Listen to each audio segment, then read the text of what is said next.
Um dos principais problemas que foram colocados pelos alunos do módulo de cibersegurança rodam em torno do problema da proteção dos dados, e nomeadamente, atendendo ao público-alvo do curso, aos dados escolares.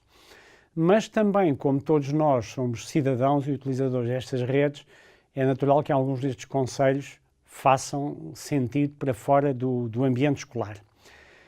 Mas no ambiente escolar nós manipulamos uma quantidade de dados e os dados que manipulamos, muitos deles são os chamados dados pessoais. Os dados pessoais são considerados dos mais valiosos que existam. Claro que alguns dos comentários referem a outros dados, por exemplo, as fotografias que nós guardamos e se as perdermos nos causam grandes amarguras, porque às vezes correspondem a momentos importantes da nossa vida, de uma viagem, de um encontro com familiares ou com amigos. Mas no caso particular das escolas, em que tratamos dados de jovens, muitos de uma idade na adolescência, a perda desses dados pessoais pode ser extremamente danosa. Já agora, para terem ideia, no submundo do cibercrime, há sites que vendem dados, desde dados de cartões de crédito, dados de acesso a plataformas eletrónicas. Os dados pessoais são dos mais valiosos, por exemplo, valem mais do que os dados de um cartão de crédito, e no caso particular dos dados de saúde, esses ainda são mais valiosos, portanto são um tipo de dados ainda mais valiosos. E, portanto, mostra a grande importância de nós termos muito cuidado com esses dados. E como é que devemos fazer isso? Primeiro, utilizando tecnologias robustas, usando as últimas tecnologias, nomeadamente a nível de tecnologias criptográficas, que é uma coisa que muitas pessoas não têm cuidado. Muitas pessoas copiam os dados, por exemplo, para pens, e depois perdem as pens. É frequente eu ir a reuniões e perguntar, levanta o braço quem já perdeu uma pen, e mais de 50% das situações verifica-se que muita gente já perdeu pens. E, portanto, o primeiro cuidado é cifrar os dados da PEN. Há várias tecnologias, uma das mais conhecidas é a tecnologia BitLocker, e, portanto, isso permite que, quando nós inserimos uma PEN num computador, nos seja pedida uma password para ser possível ao software do computador decifrar o conteúdo da PEN. Muitas pessoas são preguiçosas ou não sabem que esta tecnologia existe, e, portanto, é uma primeira porta aberta à perda de dados. Já agora, relativamente às pens, convém também fazer uma pequena nota, é que as pens têm várias origens de fabrico, algumas de muito boa qualidade, outras de qualidade mais duvidosa. Nomeadamente, às vezes vamos a uma conferência ou um encontro, oferecem-nos uma pen, normalmente são das pens mais baratas e às vezes os circuitos que elas têm avariam-se ao fim de algum tempo. O que quer dizer que os dados que lá estavam guardados se perderam. E, portanto, convém ter cuidados de vária natureza com a PEN e também ter atenção à sua qualidade. Já agora, como estamos a falar das PENs e o facto de elas serem às vezes oferecidas, muitas vezes, infelizmente, também já foram reportados casos em que as PENs têm aquilo que na gíria se chama uma prenda, ou seja, um vírus. E, portanto, quando nós inserimos essa PEN no computador, uma das primeiras coisas que é feito é o nosso computador fica infestado com o vírus. Portanto, é preciso muito cuidado com as PENs como dispositivo para armazenar dados. Quer as que nos são dadas, porque podem ter deficiências no software que lá está. Devemos também não comprar as PENs mais baratas, porque às vezes, tecnologicamente, elas são mais frágeis e avariam-se ao fim de algum tempo. Se as tivermos de usar, muito cuidado e usar tecnologias de criptografia dos dados, nomeadamente uma solução muito vulgar é o BitLocker, para que o acesso aos dados só possa ser feito por quem tem a password.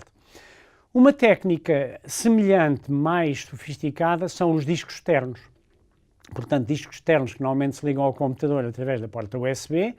Conseguem-se hoje em dia discos externos de altíssima capacidade, 1 ou 2 terabytes, na casa dos 50, 60 euros, de fabricantes de renome, e isso é um cuidado que nós devemos fazer para preservar a nossa informação, guardar a informação num disco externo, e isso dá-nos uma garantia acrescida de que, se houver uma falha no nosso equipamento central, principal, nós ainda preservamos os dados. Por exemplo, posso dizer que eu, que movimento no mundo digital há muitos anos, tenho imensas, milhares e milhares de fotografias de eventos diversos da minha vida, e tenho-os guardados em discos externos em minha casa.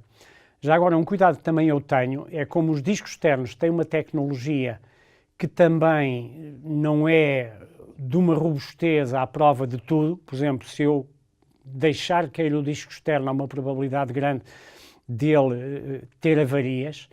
Um cuidado que eu tenho, se bem que eu sou, pela minha profissão, extremamente cuidadoso com o mundo digital, o que eu faço é, de fotografias, por exemplo, guardo as cópias em 2 discos separados.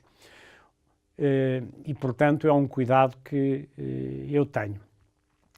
Depois devemos ter uma outra série de cuidados relacionados com o software que temos no computador. O software deve estar atualizado, os fabricantes de software estão permanentemente a detectar e a corrigir os chamados bugs, ou seja, falhas nos sistemas, e pelo facto de nós atualizarmos o software, temos uma maior garantia de que erros que já são conhecidos já foram corrigidos. Claro, muitas pessoas também dizem, mas a nova versão pode ter novos erros. É verdade, não há sistemas 100% seguros, mas pelo menos aqueles erros que já são muito conhecidos, ao instalarmos atualizações, dão-nos uma garantia adicional de que o software terá maior segurança e maior robustez. Última referência nesta área da salvaguarda e do tratamento informático dos dados pessoais diz respeito aos smartphones, ou os telemóveis inteligentes que usamos hoje em dia. Basicamente, esses equipamentos são equipamentos muito sofisticados, basicamente são um computador com um sistema operativo.